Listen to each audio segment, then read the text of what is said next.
Hey guys, welcome to Isha spicy taste world. എല്ലാവർക്കും നമസ്കാരം. ഇന്ന് നമ്മൾ വളരെ ടേസ്റ്റി ആയിട്ടുള്ളൊരു ക്രിസ്പി ആയിട്ടുള്ളൊരു നമ്മുടെ ഹോം മെയ്ഡ് ബിസ്ക്കറ്റ്സ് ആണ് തയ്യാറാക്കുന്നത്. ഓവൻ ഇല്ലാണ്ട് തന്നെ തയ്യാറാക്കാൻ പറ്റിയ സൂപ്പർ ടേസ്റ്റി ആയിട്ടുള്ളൊരു ഗോതമ്പ് മാവ് കൊണ്ട് തയ്യാറാക്കുന്ന ഈ ഒരു അടിപൊളി ബിസ്ക്കറ്റിൻ്റെ റെസിപ്പി നിങ്ങളെല്ലാവരും സ്കിപ്പ് ചെയ്ത് കണ്ടല്ലോ. കണ്ടതിന് ശേഷം നിങ്ങളുടെ ഫീഡ്ബാക്ക് എന്നിൽ അറിയിക്കാൻ മറക്കല്ല കേട്ടോ. അപ്പോൾ പെട്ടെന്ന് തന്നെ നമുക്ക് ഈ ഒരു അടിപൊളി ബിസ്ക്കറ്റ് നമ്മൾ എങ്ങനെയാണ് തയ്യാറാക്കുന്നതെന്ന് നോക്കിയിട്ട് വരാം. അപ്പം നമ്മുടെ ഈ ഒരു ബിസ്ക്കറ്റ്സ് തയ്യാറാക്കാനായിട്ട് ആദ്യം ഒരു ബൗൾ എടുക്കാം. ബൗളിലോട്ട് ഒരു 2 കപ്പ് ഗോതമ്പ് മാവ് ചേർത്ത് കൊടുക്കാം. നിങ്ങൾക്ക് താല്പര്യം ഉണ്ടെങ്കിൽ മൈദ ആഡ് ചെയ്തോളൂ കേട്ടോ. പക്ഷേ ഹെൽത്തി ആയിട്ട് തയ്യാറാക്കാനായിട്ട് ഞാനിവിടെ ഗോതമ്പ് മാവാണ് യൂസ് ചെയ്തിരിക്കുന്നത്. 2 കപ്പ് ഗോതമ്പ് മാവ് ആഡ് ചെയ്തതിന് ശേഷം ഇതിലോട്ട് ഒരു 1/2 കപ്പ് റവയും കൂടെ ചേർത്ത് കൊടുക്കാം. നമ്മുടെ സാധാരണ ഉപ്പുമാവൊക്കെ തയ്യാറാക്കുന്ന റവയാണ് ചേർത്ത് കൊടുക്കുന്നത്. അതും കൂടെ ചേർത്ത് കൊടുത്തതിന് ശേഷം നമുക്കിതിലോട്ട് ഒരു 2 ഞുള്ളു ഉപ്പും കൂടെ ഒന്ന് ചേർത്ത് കൊടുക്കാം. നമ്മുടെ മധുരം എല്ലാം ഒന്ന് ബാലൻസ് ചെയ്ത് കിട്ടാനായിട്ട് ഉപ്പ് ചേർത്ത് കൊടുക്കാം. ഇനി നമുക്ക് ഇതിലോട്ട് ഒരു 2 ടേബിൾ സ്പൂൺ നെയ്യ് ചേർക്കാം. നിങ്ങൾക്ക് നെയ്യ് താല്പര്യമില്ലെങ്കിൽ ഓയിൽ ചേർത്തോളൂ കേട്ടോ. ഞാനിവിടെ 2 ടേബിൾ സ്പൂൺ നെയ്യ് ചേർക്കുന്നുണ്ട്. നെയ്യ് ചേർത്തതിന് ശേഷം നമുക്ക് ഈ വക എല്ലാം നന്നായിട്ടൊന്ന് മിക്സ് ചെയ്ത് കൊടുക്കാം. നന്നായിട്ടൊന്ന് മിക്സ് ചെയ്തതിന് ശേഷം നമുക്ക് ബൈൻഡ് ചെയ്യുമ്പോൾ ഒരു ബൈൻഡിങ് ടെക്സ്ചർ ആവുന്ന ആ ഒരു പരുവാവുന്നിടം വരെ എല്ലാം മാവിലോട്ട് നമ്മുടെ നെയ്യ് ഒന്ന് യോജിച്ച് വരുന്നിടം വരെ ഒന്ന് മിക്സ് ചെയ്ത് കൊടുക്കാം. ഇനി നമ്മുടെ ഈ ഒരു മാവ് ജസ്റ്റ് ഒന്ന് മാറ്റി വെച്ച് കൊടുക്കാം. അതിനുശേഷം ഞാനിവിടെ ഒരു മിക്സി ജാർ എടുക്കുന്നുണ്ട്. ഇനി ഈ മിക്സി ജാറിലോട്ട് നമ്മൾ ഒരു 2 ടേബിൾ സ്പൂൺ നമ്മുടെ ഉണക്ക കൊപ്ര തേങ്ങയാണ്. ഉണങ്ങിയിരിക്കുന്ന നമ്മുടെ വെള്ളമൊന്നും ഇല്ലാതെ ഫ്രഷ് ഇല്ലാത്തത് ഉണക്ക കൊപ്ര തേങ്ങയാണ് എടുത്തിരിക്കുന്നത്. അത് നമ്മുടെ മിക്സി ജാറിലോട്ടൊന്ന് ആഡ് ചെയ്തതിന് ശേഷം നമുക്കിതിലോട്ട് ഒരു 2 ഏലക്കായും കൂടെ ചേർത്ത് കൊടുക്കാം. ഏലക്കായ ചേർക്കുമ്പോൾ നല്ലൊരു ഫ്ലേവറും ടേസ്റ്റ് ഉണ്ടാവും. അതുകൊണ്ട് ഏലക്കായ ഇതിലോട്ട് ചേർത്ത് കൊടുത്തതിന് ശേഷം ലിറ്റിട്ട് ക്ലോസ് ചെയ്ത് നന്നായിട്ടൊന്ന് ഫൈൻ പൗഡറായിട്ട് പൊടിച്ചെടുക്കാം. നോക്കിക്കോളൂ, നന്നായിട്ട് നമ്മുടെ നാളികേരം ഇവിടെ പൊടിച്ച് നമ്മൾ റെഡിയാക്കിയിട്ടുണ്ട്. ഏകദേശം ഈ ഒരു ടെക്സ്ചറിൽ. ഇനി നമുക്ക് ഈ ഒരു നാളികേരം നമ്മുടെ ഈ ഒരു മാവിലോട്ടൊന്ന് ചേർത്ത് കൊടുക്കാം. പൊടിച്ച് വെച്ചിരിക്കുന്ന നാളികേരം ചേർത്ത് വെച്ചതിന് ശേഷം അതേ സെയിം മിക്സി ജാറിലോട്ട് നമുക്ക് പഞ്ചസാര ഒന്ന് പൊടിച്ചെടുക്കാം. അതിനായിട്ട് ഞാനിവിടെ 1/4 കപ്പ് പഞ്ചസാരയാണ് എടുത്തിരിക്കുന്നത്. അതായത് നിങ്ങൾക്ക് 1 കപ്പ് വേണമെങ്കിൽ മധുരം അധികം താല്പര്യമാണെങ്കിൽ 1 കപ്പ് ചേർത്തോളൂ. ഇനി നമുക്ക് ലിഡിറ്റ് ക്ലോസ് ചെയ്ത് നന്നായിട്ടൊന്ന് പൊടിച്ചെടുക്കാം. നോക്കിക്കോളൂ, നന്നായിട്ടൊന്ന് പൊടിച്ചെടുത്തിട്ടുണ്ട്. ഇനി നമുക്ക് ഈ ഒരു പൗഡർ ഷുഗർ, അതായത് പഞ്ചസാര പൊടിച്ചതും കൂടെ നമ്മുടെ ഈ ഒരു മിക്സറിലോട്ട് ആഡ് ചെയ്ത് കൊടുക്കാം. ഇനി നമുക്ക് ഇതിലോട്ട് ഒരു 2 ടേബിൾ സ്പൂണ് വെള്ള എള്ള് കൂടെ ആഡ് ചെയ്ത് കൊടുക്കാം. എള്ള് ആഡ് ചെയ്യുമ്പോൾ നമ്മുടെ ഈ ഒരു ബിസ്ക്കറ്റിന് ഒരു പ്രത്യേക ഒരു ടേസ്റ്റുമാണ്. വറുത്ത്, അതായത് നമ്മൾ പൊരിച്ചെടുത്തതിന് ശേഷം നമ്മുടെ ബിസ്ക്കറ്റിന് ഒരു ഭംഗിയും കൂടെ ഉണ്ടാവും കേട്ടോ. അതിനുശേഷം നന്നായിട്ടൊന്ന് മിക്സ് ചെയ്ത് കൊടുക്കാം.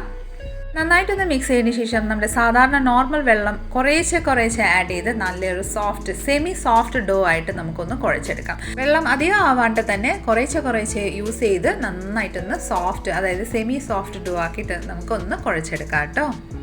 നോക്കിക്കോളൂ, നന്നായിട്ട് കുഴച്ചതിന് ശേഷം ഏകദേശം മാവ് നമ്മുടെ ഈ ഒരു പരുവത്തിലാണ് നമ്മളിവിടെ കുഴച്ചെടുത്തിരിക്കുന്നത്. നിങ്ങൾക്ക് കാണുമ്പോൾ തന്നെ മനസ്സിലാവും എന്തുമാത്രം സോഫ്റ്റാണ്. അധികം നമ്മൾ ചപ്പാത്തി കുഴയ്ക്കുന്ന അത്രയും സോഫ്റ്റ് അല്ല, എന്നാലും സെമി സോഫ്റ്റ് ആയിട്ട് നമ്മളിവിടെ കുഴച്ചെടുത്തിട്ടുണ്ട്. ഇനി നമുക്ക് ഇത് ലിഡിറ്റ് ക്ലോസ് ചെയ്ത് ഒരു 10 മിനിറ്റ് റെസ്റ്റിനൊന്ന് വെച്ച് കൊടുക്കാം. ഒരു 10 മിനിറ്റിന് ശേഷം നമുക്ക് ലിഡ് ഓപ്പൺ ചെയ്യാം. നമ്മുടെ മാവ് ഇവിടെ പെർഫെക്റ്റ് ആയിട്ട് റെഡി ആയിട്ടുണ്ട്. നമുക്കൊരു 2 മിനിറ്റ് ഇതേ രീതിയിലൊന്ന് കുഴച്ചെടുക്കാം. മാവ് ഒരു 2 മിനിറ്റ് കുഴച്ചതിന് ശേഷം നമുക്ക് ഈ ഒരു മാവ് ഒരു 3 ഭാഗമായിട്ടൊന്ന് ഡിവൈഡ് ചെയ്ത് കൊടുക്കാം. മാവ് ഒന്ന് 3ആയിട്ട് ഡിവൈഡ് ചെയ്തതിന് ശേഷം നമുക്ക് ഇതുപോലെ നല്ല സ്മൂത്തായിട്ട് ഒന്ന് റോൾ ചെയ്തതിന് ശേഷം നീളത്തിലൊന്ന് റോൾ ചെയ്തെടുക്കാം. അധികം നീളമായിട്ട് അധികം കനം കുറഞ്ഞ റോളല്ല, ഏകദേശം ഞാൻ കുഴയ്ക്കുന്ന രീതിയിൽ ഞാൻ നിങ്ങൾക്ക് റോൾ ചെയ്ത് കാണിക്കാം കേട്ടോ. ഈ ഒരു ഷേപ്പിൽ ഇത്രയും ഒരു വണ്ണത്തിൽ വേണം നമുക്ക് ഈ റോളാക്കി എടുക്കാൻ വേണ്ടിയിട്ട്. ഇനി നമുക്ക് ചപ്പാത്തി റോൾ ചെയ്യുന്ന കൗണ്ടർ ടോപ്പോ അല്ലെങ്കിൽ ചപ്പാത്തി റോൾ ചെയ്യുന്ന ആ റോളറിൻ്റെ മേലെ വെച്ചതിന് ശേഷം നന്നായിട്ടൊന്ന് റോൾ ചെയ്തതിന് ശേഷം ഒരു കത്തി എടുത്തതിന് ശേഷം നമുക്ക് സ്ലൈറ്റിംഗ് പൊസിഷനിൽ നമുക്കൊന്ന് കട്ട് ചെയ്തെടുക്കാം. അതായത് ചെരിച്ച് ലൈറ്റായിട്ടൊന്ന് ചെരിച്ച് നമുക്കൊന്ന് കട്ട് ചെയ്തെടുക്കാം. ആദ്യത്തെ ആ ഭാഗം ജസ്റ്റ് ഒന്ന് മാറ്റി വെച്ച് കൊടുക്കാം. അത് തീരെ ചെറുതായതുകൊണ്ട് നമുക്കത് പിന്നീട് നമുക്ക് യൂസ് ചെയ്യാം. അതിനുശേഷം ഓരോ ഇഞ്ച് വീതം ഗ്യാപ്പ് വെച്ചിട്ട് നമുക്ക് ഇതേ രീതിയിലൊന്ന് കട്ട് ചെയ്തെടുക്കാം കേട്ടോ. കട്ട് ചെയ്തതിന് ശേഷം എന്താ നോക്കിക്കോളൂ, ഏകദേശം ഈ ഒരു ഷേപ്പിലാണ് നമുക്ക് നമ്മുടെ ഈ ഒരു ബിസ്ക്കറ്റിൻ്റെ ഷേപ്പ് നമുക്ക് കട്ട് ചെയ്തതിന് ശേഷം കിട്ടിയിരിക്കുന്നത്. അപ്പോൾ ഇതേ രീതിയിൽ തന്നെ നമുക്ക് ബാക്കി മാവെല്ലാം കുഴച്ചതിന് ശേഷം നമുക്കൊന്ന് കട്ട് ചെയ്തെടുക്കാം കേട്ടോ. ബിസ്ക്കറ്റ്സിൻ്റെ ഷേപ്പിലെല്ലാം നമ്മൾ കട്ട് ചെയ്തതിന് ശേഷം ഒരു പ്ലേറ്റിലോട്ട് സെറ്റ് ചെയ്തിട്ടുണ്ട്. നമുക്ക് അതൊന്ന് ഫ്രൈ ചെയ്തെടുക്കാം. അതിനായിട്ട് ഒരു കടായിലോട്ട് ആവശ്യമനുസരിച്ച് ഓയിൽ ഞാൻ ചേർത്തിട്ടുണ്ട്. ഞാൻ സൺഫ്ലവർ ഓയിലാണ് യൂസ് ചെയ്തേക്കുന്നത്. ഏകദേശം ഓയിൽ ഒരു മീഡിയം പരുവത്തിലൊന്ന് ചൂടായതിന് ശേഷം നമുക്ക് ഓരോ ബിസ്ക്കറ്റ്സ് നമുക്ക് ഒന്ന് ഡീപ് ഫ്രൈ ചെയ്യാനായിട്ട് ഒന്ന് ചേർത്ത് കൊടുക്കാം. ബിസ്ക്കറ്റ്സ് എല്ലാം നമ്മൾ ഫ്രൈ ചെയ്യാനായിട്ട് ഓയിലോട്ടൊന്ന് ചേർത്തതിന് ശേഷം ഒരു സ്പൂൺ ഇട്ട് നമുക്ക് ഈ ഒരു ഓയിൽ ഇതുപോലെ ഒന്ന് സ്പ്രെഡ് ചെയ്ത് കൊടുക്കാം. അതായത് ഇത് മേൽവശം കൂടെ ഒന്ന് ഓയിലൊന്ന് പിടിച്ച് ഒന്ന് ഫ്രൈ ആവാൻ വേണ്ടിയിട്ടാണ് നമ്മൾ ഇതുപോലെ ഒന്ന് ചെയ്ത് കൊടുക്കുന്നത്. അതിനുശേഷം ഒരു ലൈറ്റായിട്ടൊന്ന് നമുക്ക് പതിയെ നമ്മുടെ ഈ ഒരു ബിസ്ക്കറ്റ്സ് തിരിച്ചും മറിച്ചും നല്ലൊരു ഗോൾഡൻ ഷെയ്ഡ് വരുന്നിടം വരെ നമുക്കൊന്ന് ഫ്രൈ ചെയ്തെടുക്കാം. അപ്പം നമ്മുടെ ബിസ്ക്കറ്റ്സ് എല്ലാം ഇവിടെ നന്നായിട്ടൊന്ന് ഫ്രൈ ആയി വന്നിട്ടുണ്ട്. നമുക്ക് ഇതുപോലെ ഒന്ന് ആയതിനു ശേഷം ഈ ഒരു ഷെയ്ഡ് ആയതിനു ശേഷം നമുക്ക് ഓരോ ബിസ്ക്കറ്റ്സ് നമുക്ക് ഓയിലിൽ നിന്ന് ട്രാൻസ്ഫർ ചെയ്ത് ഒരു സ്ട്രെയിനറിലോട്ടൊന്ന് ആക്കിയെടുക്കാം. നമ്മുടെ ബിസ്ക്കറ്റ്സിൻ്റെ ആ കളറൊന്ന് നോക്കിക്കോളൂ, നല്ല ഭംഗിയില്ലേ കാണാൻ. ഇനി നമുക്ക് ഈ ഒരു സ്ട്രെയിനറിൽ നിന്ന് നമുക്ക് മാറ്റി വെച്ചതിന് ശേഷം ബാക്കിയുള്ള ബിസ്ക്കറ്റും കൂടെ അതേ രീതിയിൽ നമുക്ക് ഒന്ന് ഫ്രൈ ചെയ്തെടുക്കാം. അപ്പോൾ ഇതാ നമ്മുടെ ബിസ്ക്കറ്റ്സ് എല്ലാം ഇവിടെ പെർഫെക്റ്റ് ആയിട്ട് റെഡിയായി വന്നിട്ടുണ്ട്. നല്ല സൂപ്പർ ടേസ്റ്റി ആയിട്ടുള്ളൊരു നല്ല ഹെൽത്തി ആയിട്ടുള്ളൊരു ഗോതമ്പ് പൊടി കൊണ്ട് തയ്യാറാക്കിയിരിക്കുന്ന പെട്ടെന്ന് തന്നെ തയ്യാറാക്കാൻ പറ്റിയ ഒരു ബിസ്ക്കറ്റിൻ്റെ റെസിപ്പിയാണ്. എവിടെയെങ്കിലും നമുക്ക് യാത്ര പോകുമ്പോൾ അല്ലെങ്കിൽ കുട്ടികളുടെ സ്നാക്സ് ബോക്സിൽ നമുക്ക് സെറ്റ് ചെയ്ത് കൊടുക്കാനോ പെർഫെക്റ്റ് ആയിട്ടുള്ള ഒരു ബിസ്ക്കറ്റിൻ്റെ റെസിപ്പിയാണ്. തീർച്ചയായിട്ടും നിങ്ങളെല്ലാവരും ഒന്ന് ട്രൈ ചെയ്ത് നോക്കിക്കോളൂ കേട്ടോ. നിങ്ങൾക്ക് എല്ലാവർക്കും ഇഷ്ടപ്പെടുന്നതായിരിക്കും.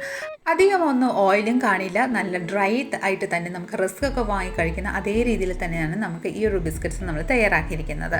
വളരെ ക്രിസ്പി ആയിട്ടുള്ളൊരു ബിസ്ക്കറ്റ്സ് ആണ്. അപ്പോൾ തീർച്ചയായിട്ടും എല്ലാവരും ഒന്ന് ട്രൈ ചെയ്യുക. നമ്മുടെ ഇന്നത്തെ ഒരു റെസിപ്പി നിങ്ങൾക്ക് എല്ലാവർക്കും ഇഷ്ടമായെന്ന് വിചാരിക്കുന്നു. അപ്പോൾ ഇഷ്ടമായിട്ടുണ്ടെങ്കിൽ ഒന്ന് ലൈക്ക് ചെയ്ത് ഫാമിലി മെമ്പേഴ്സിനും റിലേറ്റീവ്സിനും ഫ്രണ്ട്സിനും എല്ലാവർക്കും ഒന്ന് ഷെയർ ചെയ്ത് നമ്മളെ ഒന്ന് സപ്പോർട്ട് ചെയ്തേക്കണേ. കൂടാതെ ഇതുപോലെ നല്ല റെസിപ്പിക്ക് Isha spicy tasty world channel ഒന്ന് ഫോളോ ചെയ്യും സബ്സ്ക്രൈബ് കൊണ്ട് ചെയ്ത് നമ്മളൊന്ന് സപ്പോർട്ട് ചെയ്തേക്കാം. അടുത്ത നല്ലൊരു റെസിപ്പിയും കൊണ്ട് വരുന്നത് വരെ എല്ലാവരും stay tuned, be happy and keep smiling. Thank you for watching and bye bye.